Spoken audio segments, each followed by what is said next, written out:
Shabbat Shalom, Yasharallah. I hope all is well.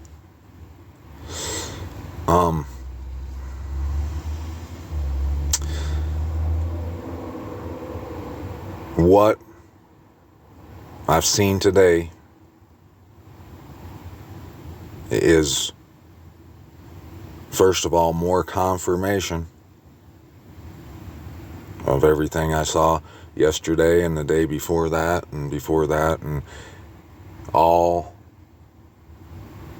the fountains of water that Abba has led me to. One of those truths is the key of David, of Daoud. I never really gave that no mind that term until yesterday.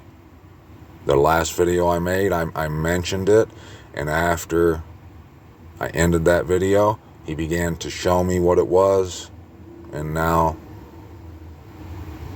I'm here and I'm going to try to relay that message to you so you can see what it is.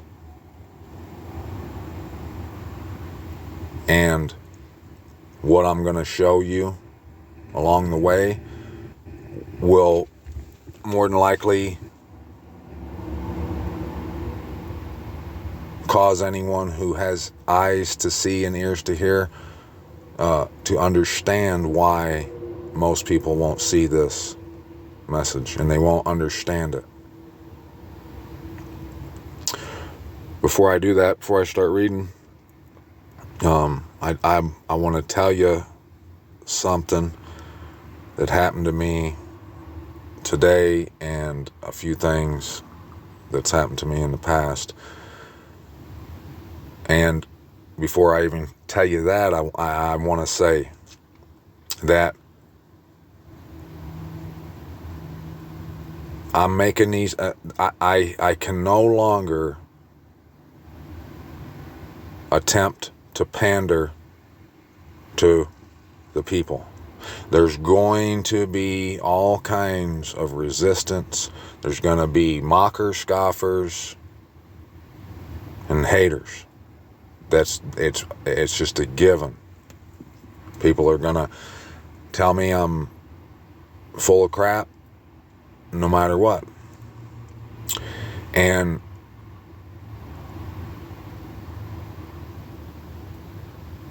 for an example, a guy who he's talking about that he's talking about the bride, but he's saying he was getting on my case saying that I need to be in fellowship because only when there's two people gathered together is the spirit of Yahusha in. And I never disagreed with that, but he accused me of not understanding context, and he didn't even know what I was talking about. He jumped all over my case because he thought something I said, he completely misunderstood what I was saying. It had nothing to do with what he thought I was saying, and so he decided to attack me, falsely accusing me of not understanding context. But in reality, it was actually him that was taking things out of context, and he'd been rude and he called me names, and I continued to just.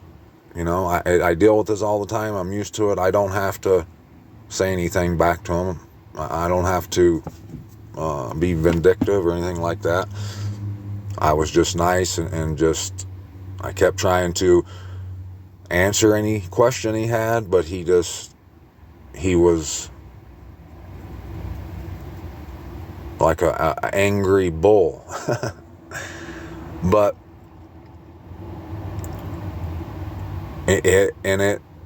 seeing all that and seeing all the hate on Facebook I see, and there's no love anywhere, the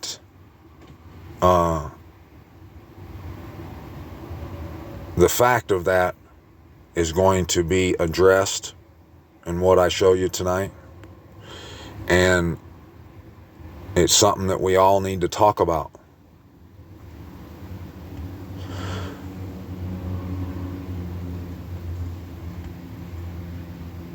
In the beginning of my message, of this journey, this whole journey for me, I've said this so many times, I'm going to say it again. I had a dream that in my dream, I was looking west towards like the sunset, and there was a mountain. I could see the mountain, and the next thing I knew, I was on the mountain, and it was flat on top. And I was looking south, and I saw a city, and I thought it was Houston. No one told me that, I just thought it was. And that's where my dad's people are from. And it was like I could see up in, I knew I was way away from it, but it was like my vision, my eyes went up into the city through the streets, and I was looking in buildings' windows and houses' windows to my left and my right. And I knew that like Abba was showing me that. It was like he was standing there beside me, but he wasn't. And then when I turned around and looked, I could see the stars in heaven were like super close to me, and it was beautiful, and it was amazing. And there was a little camper on top of this mountain in this flat gravel area, a flat spot, a little old raggedy camper, one of them old like 72 models.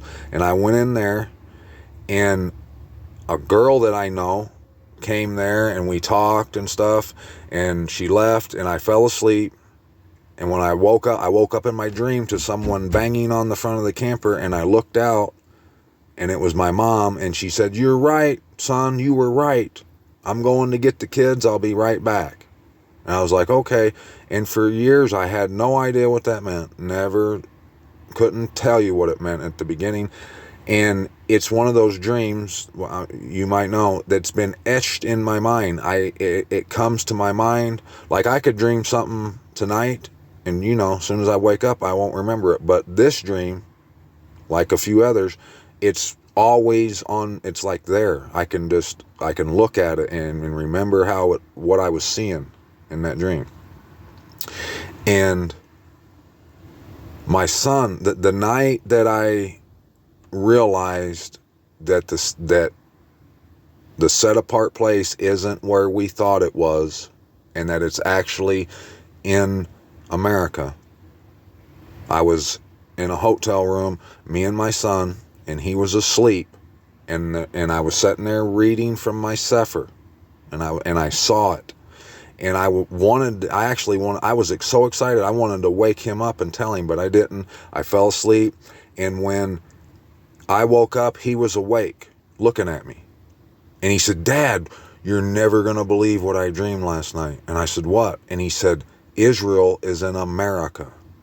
And my mind was blown. I was like, no, I was going to tell you that. I said, "I seen that last night, reading." And he said that Abba took us, me and him, and took us to where the side of a mountain, and we were looking at the side of a mountain, and there was a stone face on the side of a mountain. And he said there was a lake behind us. He said, and then he took us to and showed us where the Messiah was hung on a big tall tree. And he showed us the blood, where the blood had ran down the tree. And he said, and then he took us to a fence and left us there. And it was just me and him. And he said, and it was a chain link fence. And he said, I pulled out a pair of wire cutters out of my pocket and cut a hole in the fence. And we crawled through. And he said, and it was like paradise in there. And we began to like smile and laugh and hug each other. He said, and there was huge flowers that began to blossom right in front of our face. And that was the end of that dream. And I didn't know for the longest time what all of that dream meant, why he would dream that. But now I understand completely. And every once in a while he has a dream that it's to help guide me in what I'm doing. He had a dream a couple weeks ago that I paid it no mind, but today I realized what it meant. He said that he dreamed that I went up to a big house and I was stealing a set of steps to this house and was going to put it in the back of my truck and take it. And I was like, what? When he told me that, I was like, what? And because like I'm like adamant about stealing anything, and like, you know, like he knows that. So it was just, I thought it was weird. But tonight I realized why he had that and why he told me and why I had to think about it. Tonight, I talked to someone that I really haven't talked to in a while on the phone. And me being me, I know maybe some of you new listeners, you might think, like a lot of people do, that I think I know everything. Well, I'm going to tell you what I always tell everybody, and it's the truth. I am an epic dumbass. I often say, who am I to have found the truth that the Most High has given me? I'm not intelligent. I mess up all the time, just like tonight. I was on the phone with that person who I should know I've tried to explain some things to this person before, and it's always, it never has ended well for me. And tonight, the conversation got to where we were talking about scripture, and I tried to explain some things, like some of the things I've been talking about lately, and it was like, I could totally understand why anyone would think, anyone that hasn't went the route to get to where I am would think I am completely insane. It was like, this ain't making no sense to her. There's no way. And this whole time I've been telling y'all that you have to go the prescribed route. You can't come up another way. It doesn't matter how I explain it to someone. It's impossible for someone to hear what I'm saying if they haven't went the prescribed route. It doesn't matter how I explain it. They'll never understand what I'm saying. It's just never going to happen. And it dawned on me what that dream meant. Like, it was like I was stealing like I've been trying to take away those like trying to bring people around to the truth of this stuff, trying to force it sometimes, and only to end up looking like a dumbass, because I am one, knowing damn well that I wouldn't be able to see this right now if I hadn't went through everything I was supposed to go, the steps. And I've been telling you guys that it started, all this Yerushalayim stuff, it started in Ezekiel. I had to learn the measurements and the design of the Hakal, of the set apart place. And if I wouldn't have been taken through all that, I could have never done it. I could have never seen the truth in all this. I could have never been led to where I am today. So I have to continue telling the truth, sharing the truth, getting on my face right here on YouTube or wherever I can, and giving all honor, all praise, all glory, all esteem to Abba Yahuwah, the Most High, our wonderful Creator, our righteousness. It just cannot stop.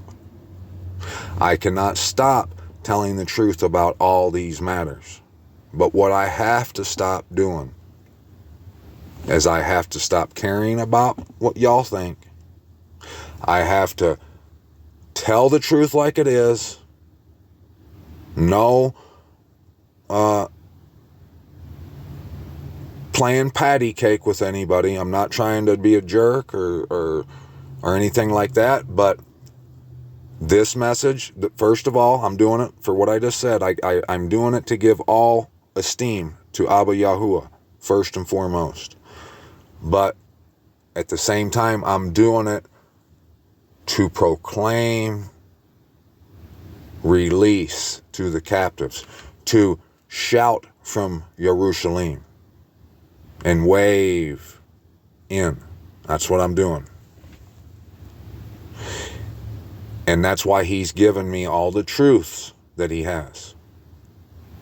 And one of those truths that I'm going to reveal here tonight, talk about, is the key of David. And just like all them other amazing truths, like the pearls they are, like the gates to the set apart place are great pearls. I didn't know nothing. I had no idea. I used to be like everybody else. Every time I seen the measurements of the Hakal in Ezekiel, it just hurt my brain to look at it. I never paid it no attention. Every time I asked someone, "Do you know what the measurements are?" They don't have a clue. They're like, "What do I need to know that for?" Just like I used to. You can't explain it to them. I can't take them around the other way. This is for what I just said. And if anyone who is on the path, the right path, happens to hear this, it could assist them. But let's read right here, and I'm going to show you what the key of David is. I'm not going to show you. The Most High is going to show you. I'm just going to read it on him and give him all the esteem. So right here in Revelations chapter 3, verse 7, it says, "And to the messenger of the assembly in Philadelphia write, he who is set apart, he who is true, he who has the key of David, he who opens and no one shuts, and shuts and no one opens, says this." So right before I go any further, you should know what the word Philadelphia means. They say Philadelphia is the city of brotherly love. The word Philadelphia is two words. It's the beloved brother or brotherly love. So I was telling you about that guy harassing me. And like I said, I'm used to it. It happens more times than you can imagine over this stuff. And what I want to say about that is not just towards me, but towards anyone that's speaking something that you're not aware of. If it sounds outlandish to you,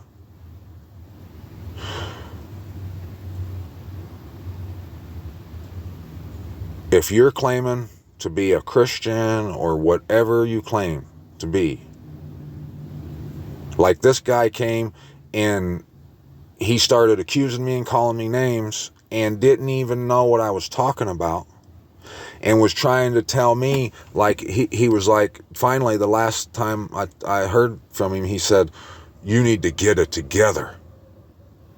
And I was like, I didn't say anything, but I mean, if most people would have been like, you need to get it together. You're the one attacking me and all this and that, but I'm not paying it no attention. I'm not bringing it up to bash this person. That's not what this is about. I'm bringing it up as an example for all of us that, and it goes along with what I said last night. If I'm saying something is true and I'm reading from the scripture, if you don't agree with it and you're trying to, and you're coming to like reprove me and you think it's wrong that I'm saying something like this, it's all that your intentions are nullified when you come and start slandering someone and give that person no chance at all to even explain what they're talking about. You just come and start beating them up. What you did is worse than what you're claiming that person is doing. You see what I mean? So if you don't agree with something, if you can't come up and ask that person in a brotherly, in a loving way, because they're your brother or sister, and say, what are you talking about? I say this stuff all the time. If you can't do that, then you shouldn't just coming and bashing and talking behind people's back. It makes you worse than what you're complaining about every time. So, and I think that's more than a coincidence that where we see this key of David is right here when he's addressing the messenger of the assembly of Philadelphia. And I think it's kind of more than a coincidence that that bridge was blown up in Philadelphia not too long ago. I made a video about it. Go watch it, and you'll see how that's kind of, it's just like everything else. When Abba's leading you, he don't skip a beat.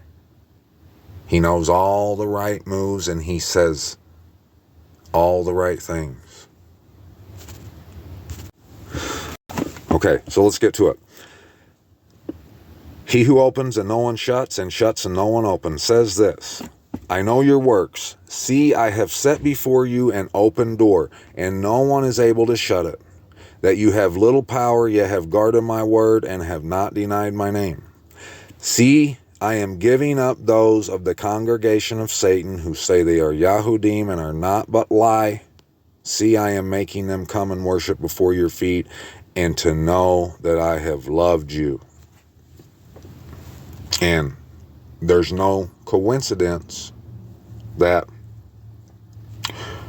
when he starts talking to the messenger of Philadelphia, and he says, the one who has the key of David, there's no coincidence, and it's talking about open door, there's no coincidence that he goes right in verse 9 to tell you what he's going to do. He says, see, I am giving up those of the congregation of Satan, the synagogue of Satan, who say they are Yahudim and are not but lie. What, what have you all ever thought of when you hear the term key of David? I really never gave it no thought. Never thought what it might be. And I would say that most people are the same way. Like, they just don't think about it, what it could possibly be. All words are all necessary. Why would he be given the key of David? What is the key of David? What is it? Well, we know a key opens a door, right? And that's why it says, he who opens and no one shuts.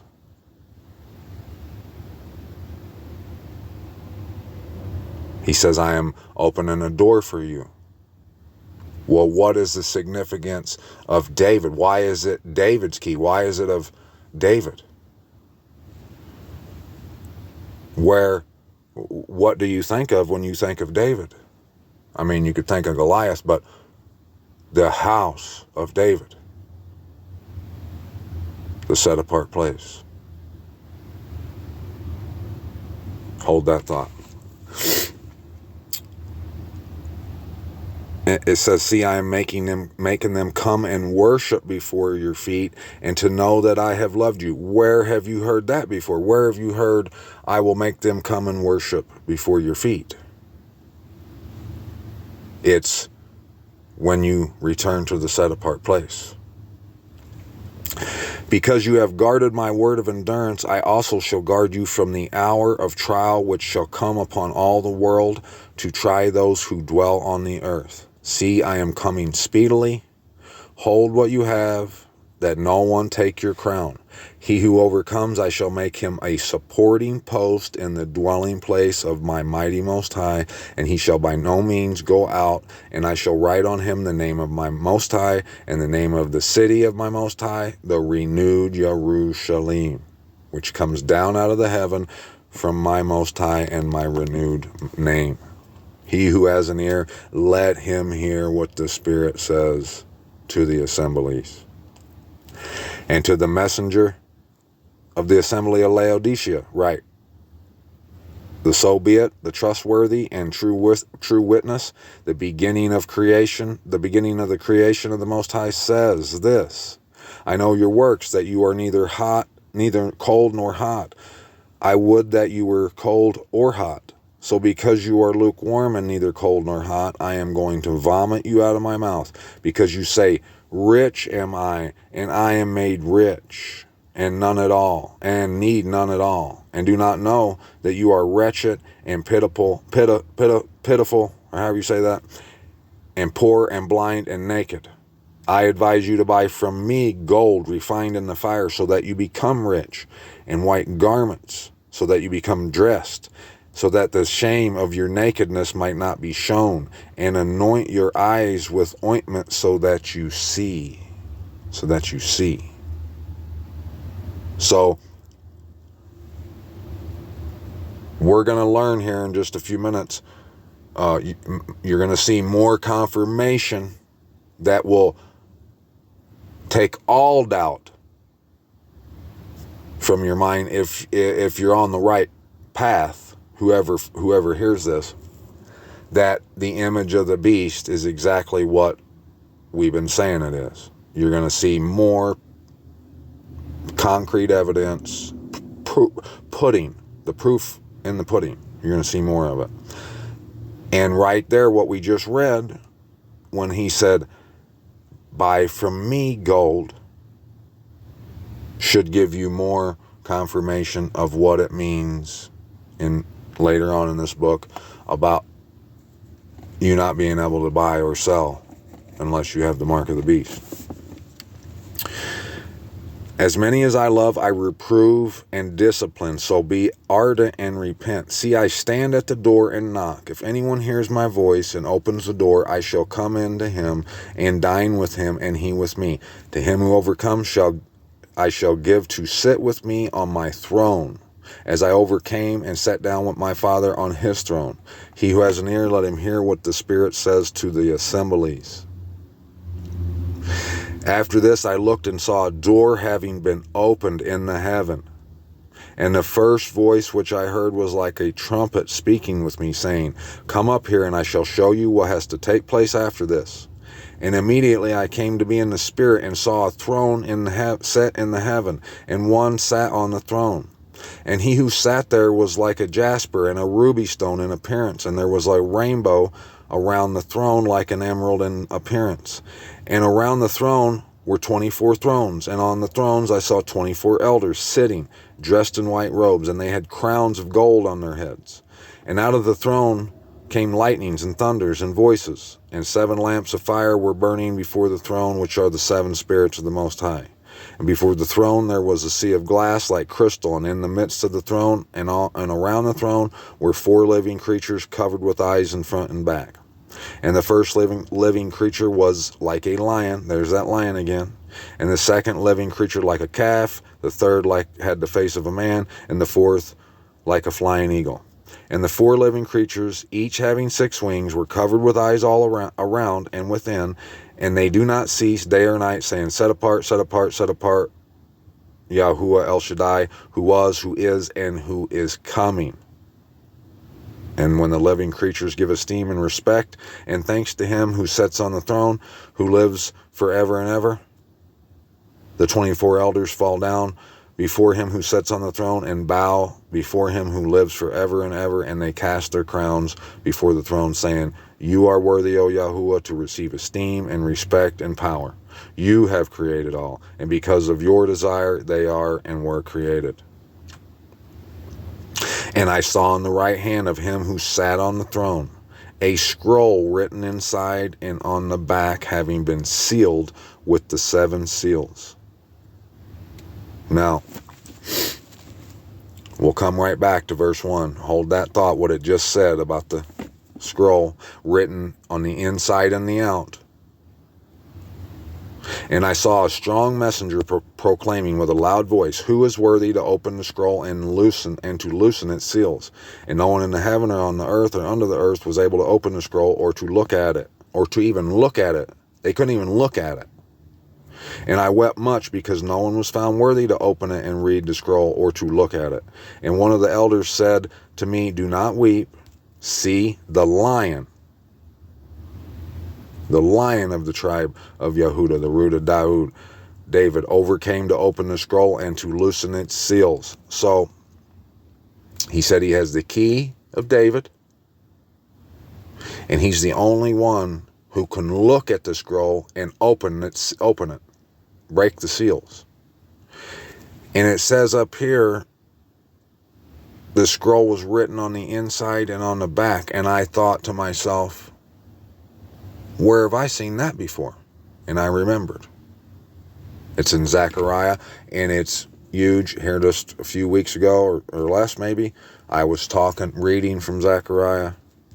And for those of you who don't believe, I can't drag you, like I was just saying in the beginning of this, around here, but I can leave all the evidence that I possibly can that I've been given right here on all esteem. Because I give all esteem.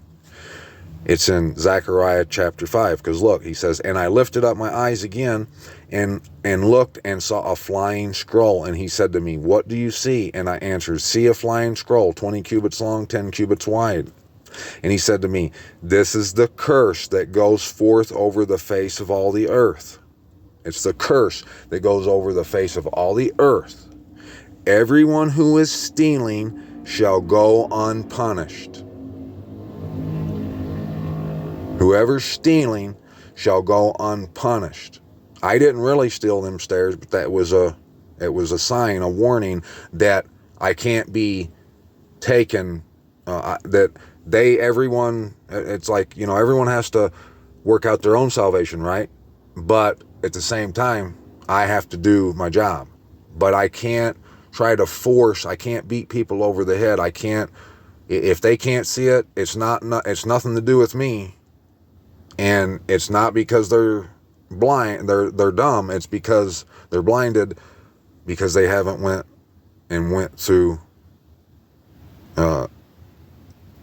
down the right course. And why that is just like in Revelations chapter 14, when it's talking about the 144, it says, they follow the Lamb wherever he leads them. The Lamb is known as the Word or the truth. I wouldn't have known this truth that I'm speaking of right now if I hadn't followed the Word. The Word I had to be led by Abba through his Word, through Ezekiel and Jeremiah and Isaiah, Zechariah, all this stuff. If you ain't seeing it, that's why. And you're going to get, I'm going to read something for you here in just a minute, and it's going to talk about that. It's going to tell you why you can't see it. You're going to see. But look, he said, it goes over the face of all the earth. Everyone who is stealing, the curse is, everyone who is stealing shall go unpunished on the one side according to it. In Revelation, we just seen the scroll that the Messiah, the Lamb, grabbed. It was given that he was only him was worthy to open it and look at it. It was written on the inside and the out. Well, on one side of here, it's written, everyone stealing should go unpunished on the one side, according to it. And everyone who has sworn falsely shall go unpunished on the other side according to it.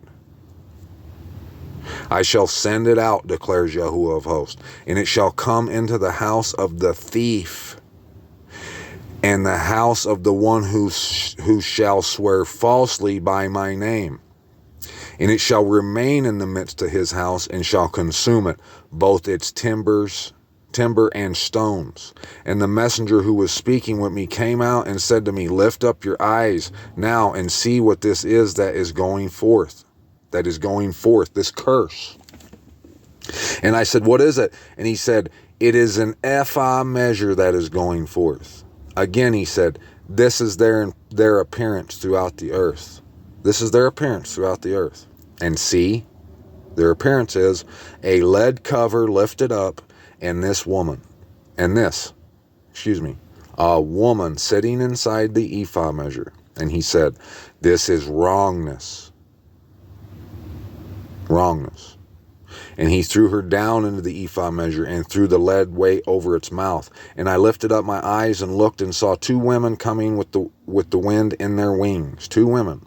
And they had wings like the wings of a stork, and they lifted up the ephah measure between earth and heaven. And then I said to the messenger who was speaking to me, where are they taking the ephah measure? And he said to me, to build a house for it in the land of Shinar, and it shall be established and set there on its own base. And I lifted up my eyes again and looked and saw 4 chariots coming from between 2 mountains, and the mountains were mountains of bronze. With the first chariot were red horses, second black, third white, fourth speckled, strong speckled. So I responded and said to the messenger who was speaking to me, what are these, my master? And the messenger answered and said to me, these are the 4 spirits of the heavens coming forth from presenting themselves before the master of all the earth. The one with the black horses going out of the land of the north, the white gone after them, and the speckled ones go out to the land of the south. And the strong ones went out, eager to go to walk to and fro in the earth. And he said, go, walk to and fro in the earth. So they walked to and fro in the earth. And he called to me and spoke to me, saying, see those who go toward the land of the north, having given rest to my spirit in the land of the north. And the word of Yahuwah came to me, saying, receive the gift from the exiles, from Heldiah, Tobiah, Yediah, and Yediah, who have come from Babel. Then you shall go the same day and enter the house of Josiah, son of Zephaniah. And you shall take the silver and gold, make a crown, and set it on the head of Yahusha, the son of whoever that is, the high priest, and shall speak to him, saying, thus said Yahuwah of hosts, see the man whose name is the branch, the lamb, and from his place, let's back this up, and shall speak to Josiah, the son of Yesteg, the high priest. You shall speak to him, saying, thus said Yahuwah of hosts, saying, Yahuwah is telling this guy to see the man whose name is the branch, the lamb, and from his place he shall branch out, and he shall build the Hakal of Yahuwah. It is he who is going to build the Hakal of Yahuwah. It is he who is going to bear the splendor, and he shall sit and rule on his throne, and shall be a priest on his throne, and the counsel of peace shall be between them both. While the crown is for a remembrance in the Hakal of Yahuwah to Helem, Tobiah, and Yediah, and to Hen, son of Zephaniah. And those who are far away shall come and build the Hakal of Yahuwah, and you shall know that Yahuwah of hosts has sent me to you. And this shall be if you diligently obey the voice of Yahuwah, your mighty most high. There you go. You have to be led by the word wherever it leads you. If you diligently obey it, you'll see all this. You'll see the branch going to rebuild, the word going to rebuild the Hakal. You'll understand why I've been telling you the stuff on this channel that I've been telling you. You'll understand that. And in the 4th year of the sovereign of Darawish, it came to be that the word of Yahuwah came to Zechariah on the 4th of the 9th new moon, Kislev. Now Bethel had sent Sharezer with Ragamelech and his men to pray before Yahuwah, speaking to the priest who belonged to the house of Yahuwah of hosts, and to the prophet, saying, Should I weep in the 5th new moon and fast as I have done for so many years? Then the word of Yahuwah of hosts came to me, saying, Speak to all the peoples of the land, to the priests, saying, When you fasted and lamented in the 5th and 7th months, all these 70 years, did you truly fast for me? And when you ate and when you drank, was it not for those eating and for those drinking? Are these not the words which Yahuwah proclaimed through the former prophets when Jerusalem and the cities around it were inhabited and in safety, and the south and the low country were inhabited? And the word of Yahuwah came to Zechariah, saying, Thus said Yahuwah of hosts, Execute true right ruling, show loving commitment, brotherly love, and compassion, every one to his brother. Okay? It doesn't matter if I'm saying something. It don't matter if I am wrong. I mean, it matters if I'm wrong. But if you come and you slander me and call me names and don't care what I'm saying, don't even take the opportunity to hear me out. If you don't believe what I've been telling you about the set apart place, and you're telling people he's crazy, he's wrong, if you don't try to look to see if I actually am wrong, it don't matter what I'm saying. What matters is you're slandering your brother. You've got no loving commitment, no compassion. And it's done to all of us. We all get done this way. Do not oppress the widow or the fatherless, the stranger or the poor, and do not plot evil in your hearts against one another. But they refused to listen, and they shrugged their shoulders and stopped their ears from hearing. Now, if you are following along and you do see all the truth in this, do you notice how we started at the key of David, which was mentioned when he's addressing Philadelphia, which means brotherly love, and we've come to this where it says everyone to his brother. This is true. And it goes hand in hand, like all of it does, with what I was saying a couple videos back, where love and marriage, you can't neglect any of it. But the world today, they're either pro-Torah and a jerk to their brother, or they're lovingly towards their brother and a jerk to Torah. And the belief is lost in the mix, It all has to be balanced out. You have to be following his voice in all matters. Where am I at? But they refused to listen, and they shrugged their shoulders and stopped their ears from hearing. And they made their hearts like flint against hearing the Torah. And the words which Yahuwah of hosts had sent by his Spirit through the former prophets. And I've been telling you, all the prophets, it all speaks of what I've been telling you. Therefore great wrath came from Yahuwah of hosts, and it came to be as he called, and they did not hear. There you go, that wedding supper. This is all, it should be confirmation for you if you do hunger and you do thirst and you are trying to figure out, get on this track. But I'll tell you again, and I'm going to tell you again and again, go to Ezekiel. I do have plans on going back here soon, hopefully, and starting at chapter 1 of Ezekiel and going through the whole thing again. But guess what? I got a little treat for you. We're going to get some of it tonight. But you have to go through it. You got to go, and you have to do this for yourself. But me reading this is me doing it for myself, because this is my job. I have to do it. And I scattered them with a storm wind among all the nations which they had not known, and the land was laid waste behind them, no one passing through or returning, for they made the pleasant land a waste. So you should be seeing right now that the key of David And if you go through Ezekiel, you're going to see it.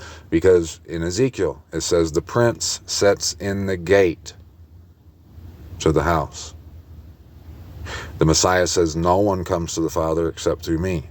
He says, you can't come around another way. My sheep know my voice. They follow me. They follow the Lamb wherever he leads them. The key of David is he opens the door so you can see the house and come through the door into the house where he is the door. You have to go through him in order to even see it. And you'll learn in Ezekiel that if you have anything to do with the sons of Babylon, you've made a wall between you and the Most High. You'll never see any of this. And you're going to see that here in a second too. And the word of Yahuwah of hosts came, saying, thus said Yahuwah of hosts, I shall be jealous for Sion with great jealousy, with great wrath. I shall be jealous for her. Thus said Yahuwah, I shall return to Sion, and I shall dwell in her midst of Jerusalem, and Jerusalem shall be called City of the Truth, and the mountain of Yahuwah of hosts, the set apart mountain. Now I'm going to end it right there for Zechariah. And you're going to see, remember I've been saying that all this scripture talks about Jerusalem and the return, even the Messiah, all of it, and how it all relates. If you've been paying attention, you're going to see that here right now. Because when I started chapter 8 out here, when I was reading when it says, then said Yahuwah of hosts, I shall be jealous for Zion with great jealousy. With great wrath I shall be jealous for her. I got thinking about, where have I seen that? Let's go to Ezekiel. Chapter 8. And it came to be in the 6th year, in the 6th month, on the 5th of the new moon, as I sat in my house with the elders of Yehuda sitting before me, that the hand of the master Yahuwah fell upon me there. And I looked and saw a likeness, like the appearance of fire. From his waist and downward, the appearance was like fire. And from his waist upward, the appearance of brightness like glowing metal. And he stretched out the form of a hand, and took me by the lock of my hair, and the Spirit lifted me up between the earth and the heavens. Where did we hear? We just heard that a minute ago. We've been hearing that a lot, between the earth and the heavens. And brought me in visions of the Most High to Jerusalem, to the door of the north gate, at the inner court, where the seat of the image of jealousy was, which causes jealousy. He just said he was jealous, greatly jealous for Sion. And that's not the only place. You can find that all over the place. He tells you often that he's jealous for Sion's sake, the set apart city's sake. And this just says, where the seat of the image of jealousy was, which causes jealousy. And see, the esteem of the Most High of Yasharal was there, like the vision that I saw in the plain. And he said to me, Son of man, please lift up your eyes toward the north. And I lifted my eyes northward, and north of the slaughter place gate I saw the image of jealousy in the entrance. And he said to me, Son of man, do you see what they are doing? The great abominations which the house of Yasharal are doing here, driving me away from my set-apart place, and you are to see still greater abominations. Then he brought me to the door of the court, and I looked and saw a hole in the wall. And he said to me, Son of man, please dig into the wall. And when I dug into the wall, I saw a door. And he said to me, Go and see all the evil abominations which they are doing there.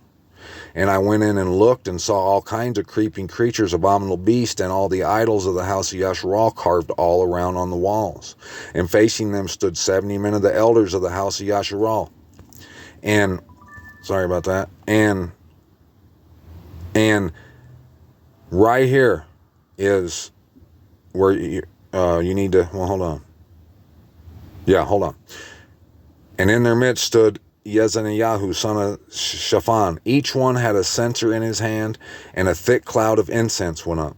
And he said to me, Son of man, have you seen what the elders of the house of Yasharal are doing in the dark, each one in his room, in the room of his idols?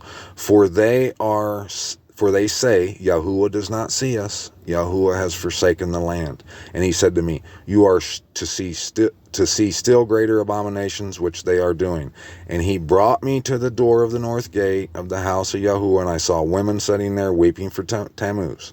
Then he said to me, have you seen this, O son of man? You are to see still greater abominations than these.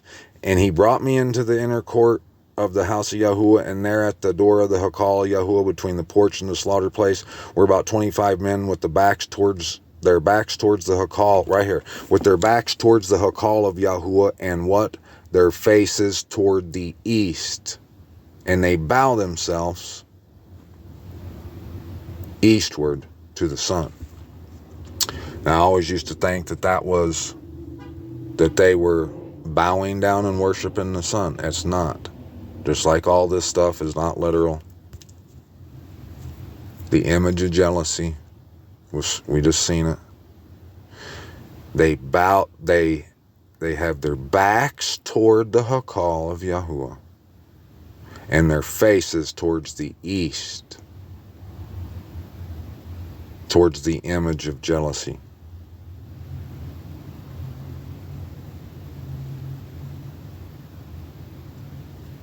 Now, we could keep reading through here, but let me go show you. And like I said, I'm going to come back hopefully soon, and we're going to get all of Ezekiel again. I just went through, I think there's, how many chapters is in here? 48. I think I went to like 44 on this channel and read it all. Okay, I'm going to read a little bit of chapter 12 right quick, and this is going to show you, if you are like me a lot of times and you can't understand why they can't see it, I've been telling you, if you give anything to the sons of Babel, that makes a wall in between you and Abba. You ain't seeing anything. And especially when it comes to the key of David. And you're going to see why right here in chapter 12.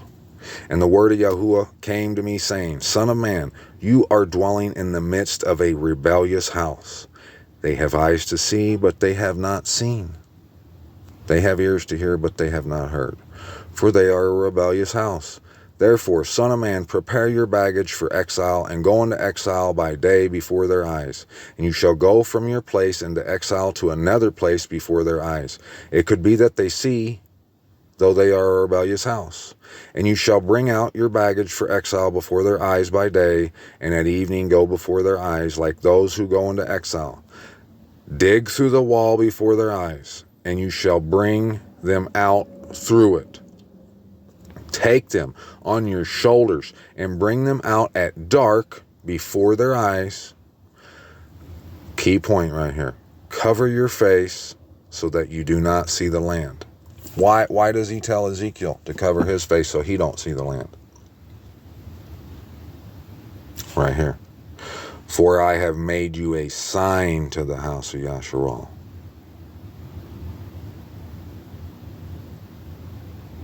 They can't see. He covers his eyes as a sign to them, as he's digging a hole through the wall and bringing them out on his shoulders at dark of a rebellious house. I used to think that the image of jealousy was the Statue of Liberty, okay? And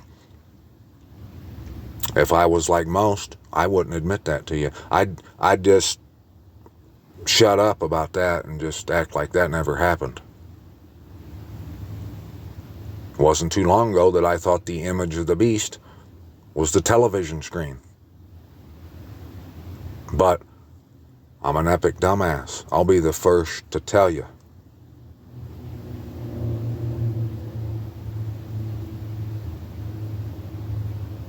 The only thing I can do is be led by the Lamb wherever he leads me.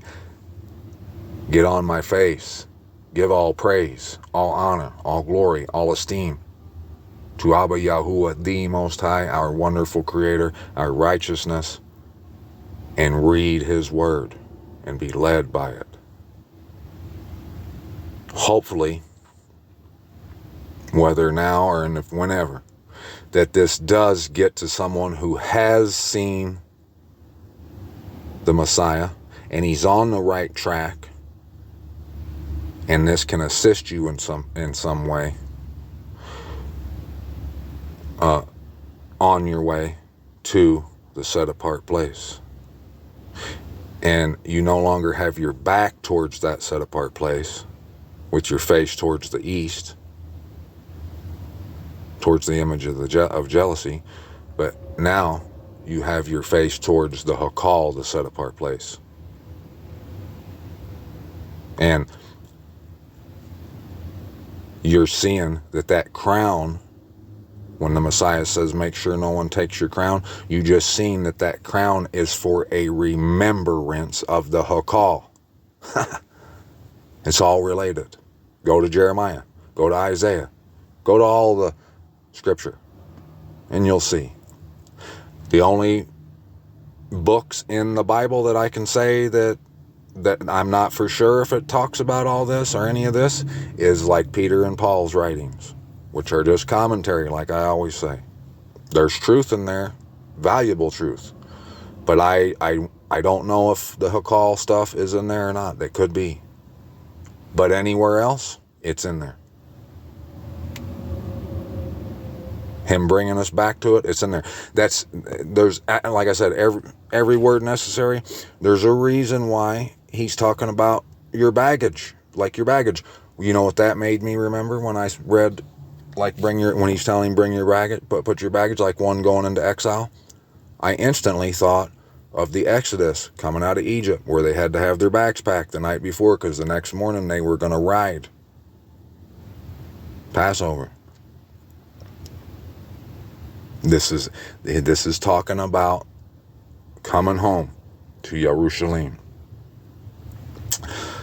Prove me wrong. You can't, you won't. Get on your face, though. You can do that. And like I said, I'm going to try my best not to pander or to cater to anyone but Abba Yahuwah. Serve him. I will love you, and I will. This is me doing this partly is serving you.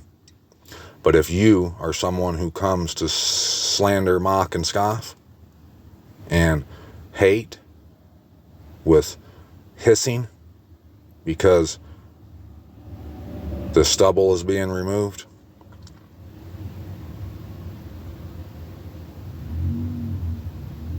you can't see the land. They can't see it as he's digging them through the wall. That's why he puts the cover on his face as a sign.